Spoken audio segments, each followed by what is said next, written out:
morning, good afternoon, good evening. My name is Brent McGrath, and I'm the host of Talks and Discussions, What Matters and What Doesn't Matter. And today, my show is being broadcast in Bucerias, Nayarit. And I have a very special guest. Her name is Patricia Mendez. How are you doing, Patricia? Just peachy. Happy to be here. I betcha. Actually, I'm happy to be in Bucerias today. It must be about 26 degrees today. Beautiful.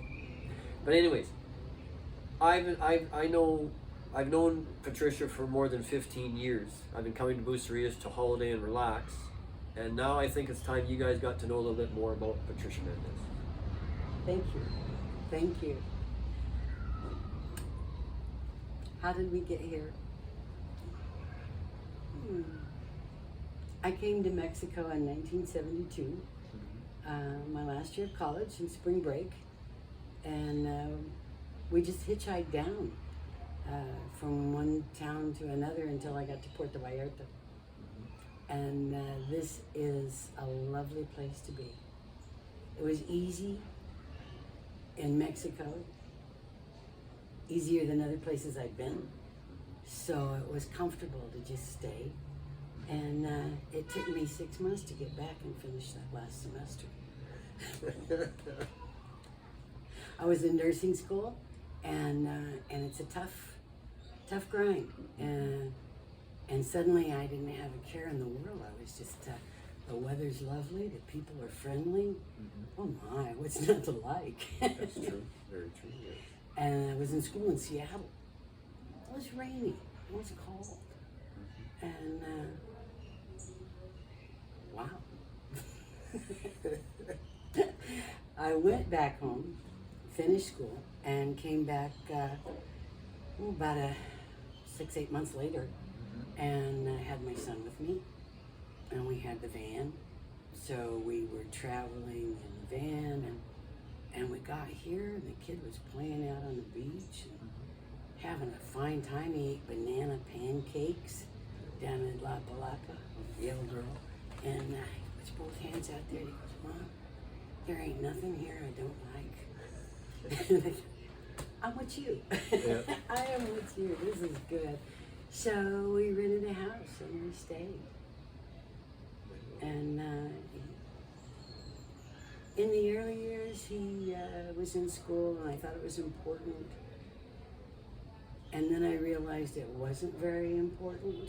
That what was really important was that he have a life outdoors and doing things with people, and he could do it here better than he could there. Makes sense. So what was the attraction to Puerto Vallarta? Convenience. It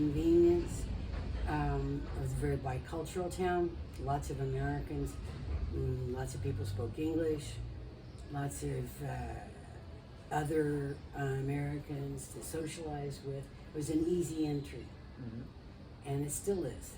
Yeah. It's a very easy entry for people that just want to be warm and live in a soft place. You know, it's comfortable here. I can see that, yeah. So after 49 years, yeah, just about the big 5-0. Just about. What's changed? There's a lot more Americans that it's become such, and it always was a tourist destination, don't get me wrong, always was. I think Vallarta really woke up during a show called The Dating Game. But there's a saturation point. It's even easier for the expats who want to come down here and live in a nice place. The rent's not as high as it is in Seattle. The weather is certainly better. Why not?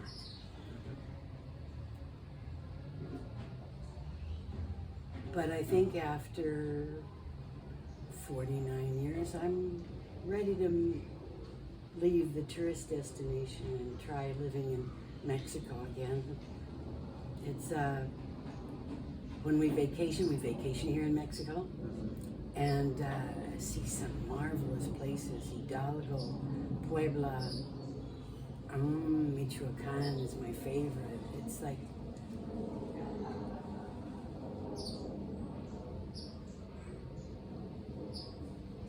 Vallarta is very pleasant. Bucerias is very pleasant. But I'm kind of ready to move back to Mexico. I may want to go back to the rancho. All these old people always say that. I'm going to go back to the rancho. Mm-hmm, yeah. And I think that's the stage I'm at. I want to go back to the rancho. Okay. So, if you had a chance to do everything all over again, would you change anything that you've done? Not a bit. Not a step. Every change, and I think major changes come along about every 10 years. Mm-hmm. And we're overdue for this one. So, but taking that opportunity to do something that's out of what you normally do, out of your comfort zone, Yeah. make a leap right off that cliff, and I don't even know how this is going to turn out, but it's going to be okay, whatever. And if it doesn't, I'll go back and do this again. So, but that's the point we're at right now. I think and every change when I left the rancho. Mm-hmm. I went to live in Vallarta when we left the States. Then I left Mexico for 8 years, lived back in Alaska again. That was interesting. It was a development period, but like I don't have to go back and do that again. So I think it'll be here when I left Mexico in '82, it was a major depression. I think in the United States, maybe Canada too. Could be, yeah. But our banks were nationalized.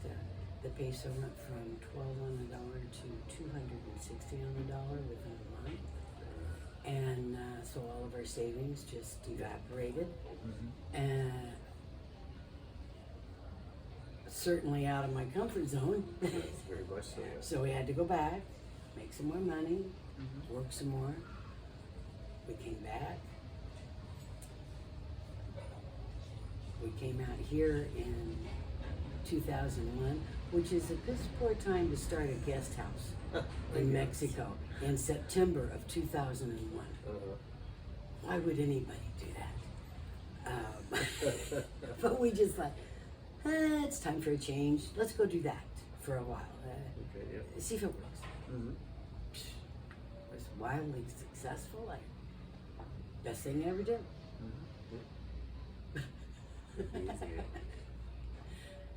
Okay. What advice would you pass on to some of the people watching who maybe want to come down to Mexico and maybe do something similar, or get out of their comfort zone and do something different? Go ahead and take the leap. Right off the bat, take the leap. But be prepared to do more than just the same things you would do at home.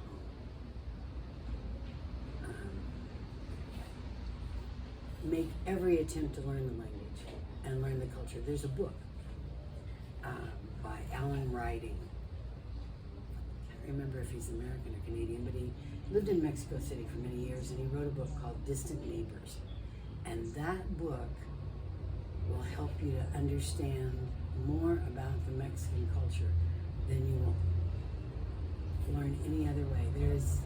It's a really good explanation in depth of how the different aspects of Mexican culture affect the Mexico that is today.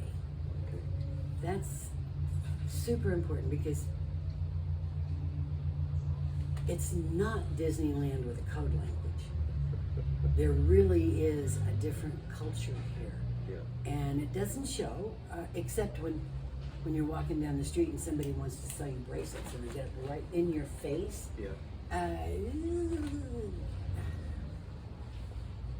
Never mind the 6 feet of separation. Just don't get so close to me. Yeah. Right? On the other hand, we were selling some clothes that we didn't want. We were out in Paso, and people walk through that town every Sunday on their way to their swimming hole, their picnic ground. Yep. And so we thought we'd hang these clothes that we didn't want anymore on a rope between 2 trees. and nobody stopped to look at the clothes. Nobody stopped to look at the clothes. And I asked the young woman that was in the house, I said, nobody likes them? And, oh, they like them. They're looking at them. You can see they're looking at them, but you're not telling them about it. Yeah. So she gets out in the road, 4 feet from where I'm sitting, and starts talking about, come look at my clothes. Come look at my clothes. I've got sweaters. I've got pants. And I thought, I'm not going to do that. Yeah. I can't do that. Uh-huh. But they came Yeah. and they looked at the clothes and they bought the clothes. Yeah. Because, and so when we walk through a market and we hear this guy coming, hey, look at my jewelry, I got this, I got that. And you think, get out of my face. Mm-hmm. But that's a cultural difference. Right. And you gotta kind of understand it to be able to live in it. Mm-hmm. Yes, very much so. we joke about this. I mean, we've got a gazillion jokes about what it takes to live here, and it's really fun. Mm-hmm. But only if you think it's fun. That's true. And if you think you're coming just to the vacation of 1 month is vastly different from living here. Mm-hmm. Yeah. Then you have to take your TV in to get it repaired, Uh-huh. or you have to take your computer in to get it repaired. Yes. Your car to get the oil changed. Oh my Yes. God, it's not like home. You're not in Kansas anymore. No. And you would never do that on vacation. Mm-hmm. So That's true, yeah. that's what I want to say to these people. Learn the language. And I know that many people are linguistically challenged. Fortunately, I had a child who went to school, played with other kids, so I had a big advantage as far as learning the language. Then I married a Mexican. Oh, yeah. Oh, you want to talk about a language problem, a cultural difference. Yeah. And as long as I had the kid and the husband, like any other immigrant woman, I stayed within my neighbors and my friends, Mm-hmm. and didn't have to learn the language. Somewhat. Yeah. But my kid talked for me, my husband talked for me, Mm-hmm. and if I made some horrible mistake, my son would go, oh Mom, you can't say that. Thank you, child. I appreciate your constructive criticism very much. So when they left, then I'm on my own. Yes. And then it happened. Then it happened. And you get a book. I can remember sitting in Elena's kitchen and doing my lesson with Elena. She's cooking breakfast for everybody's gone to school, and she's putting on the corn for tomorrow's tortillas, and she's getting her kitchen cleaned up, and I'm doing my lesson. She learned to conjugate verbs at the same time I did. Okay. I mean, she spoke Spanish just like any other Mexican, but she didn't know about, Certain things. yeah, she had no parts of speech. Oh, okay. She didn't know a pronoun from an adverb, right? She Yep. couldn't, and yet she was able to help me. We used to say back in the day, get a maid, make friends with your maid, Yeah. do the laundry with her, get a vocabulary, go to the store with her, Mm-hmm. learn Yep. what she's going to be able to teach you. And I hear a woman say, oh, I don't need a maid, I clean my own house. That is not the point.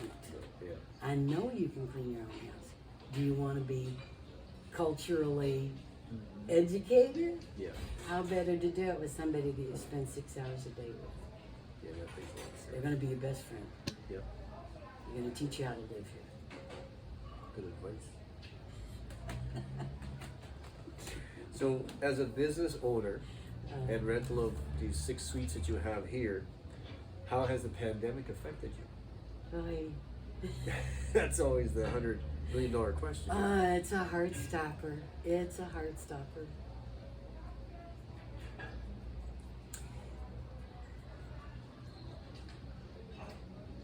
It's hard to get a business off the ground.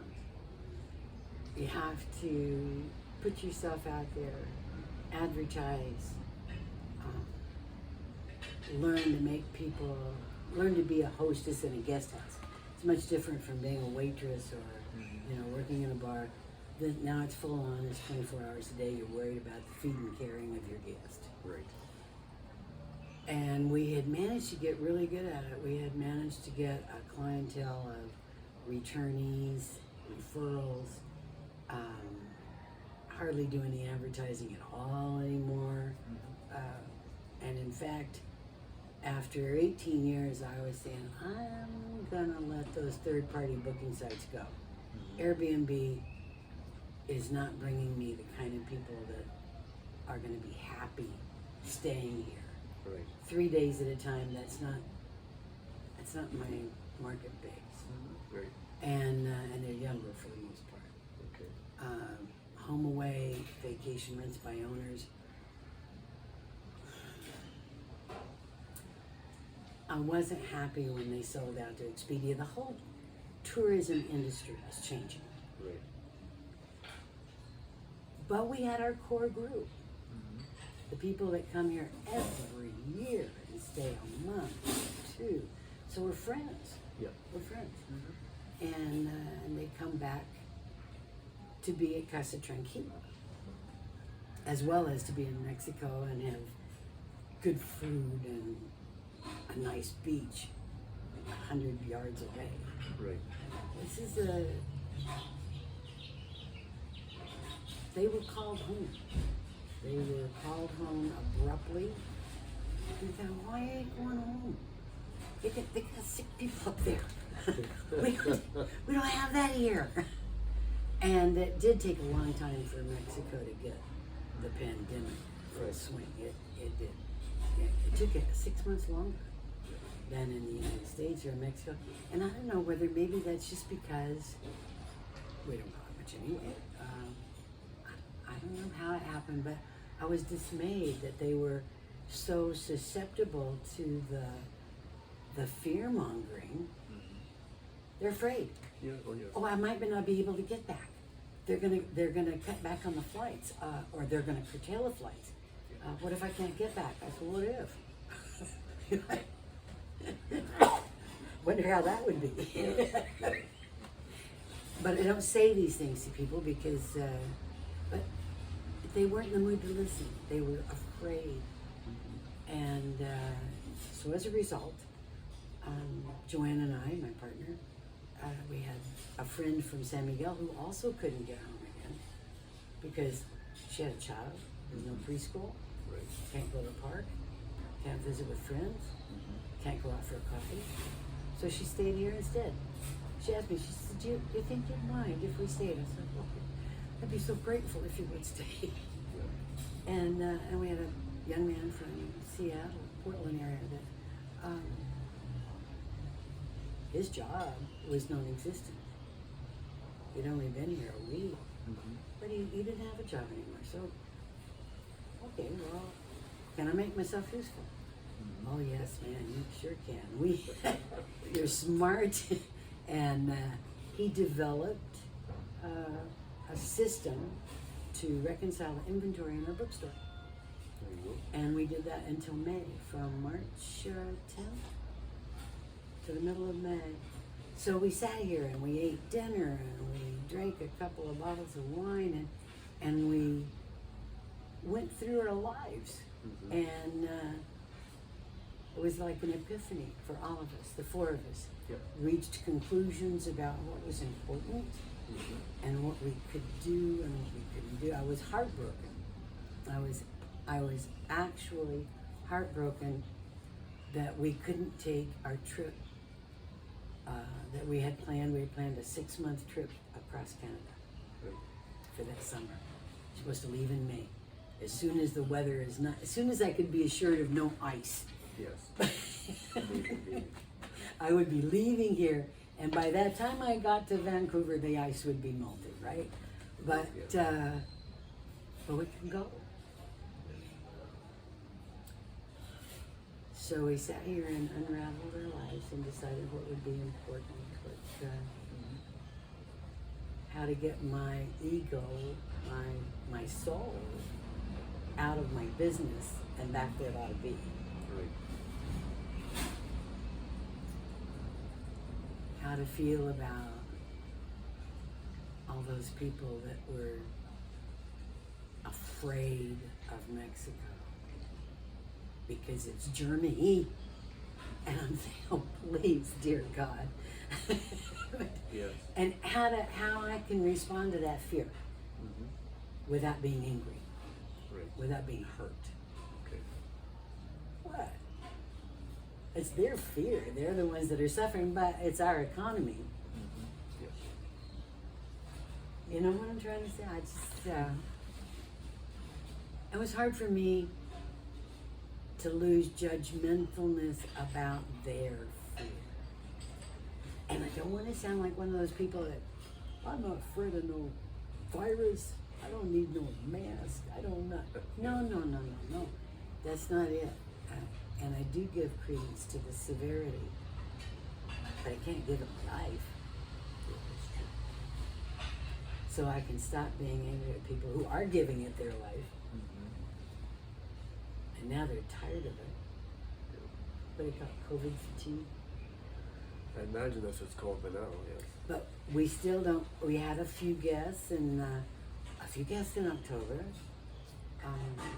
a couple in December, and over Christmas, we actually had 4 apartments rented for about 3 days. Okay. So instead of having a 5-month full-on, every single room night rented, our government says to us that we can only rent 50%. So we didn't come up to 50% ever, except for that 3 nights. And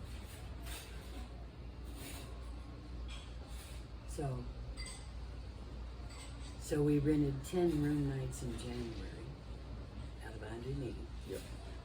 And in February we will have rented 17 room nights in February. That's a big come down. It's a big, and it's scary.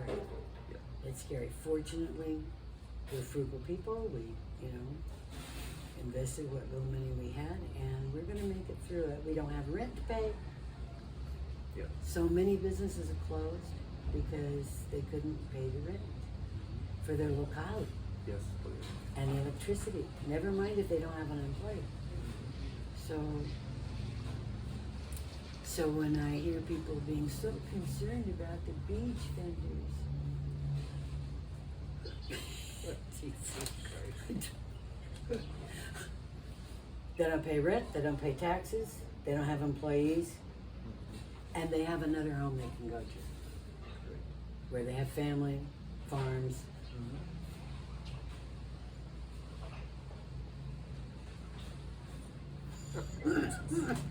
And what we did, we had that wonderful epiphany. We had the house up for sale last year, and that summer of quarantine, we decided we really like it here. We really like it here. We like living here. We like being here. And if people come, that's wonderful. We get to have extra money. If they don't, we still like living here. Yep. It's still comfortable. It's beautiful. When I sit here and look at the bougainvillea and the palm trees, I'm happy to be here. I've been living in Mexico for, this is my 24th year in Guadalajara, and the majority of the vacations I've ever taken are to Bucerias to stay here. I really like it here. It's one of the best places I've ever been to. And what we decided early on, Lucila, who has worked for us for 24 years, and we had a house that she just came twice a week and took care of it in the garden. All we wanted to do was, make a garden.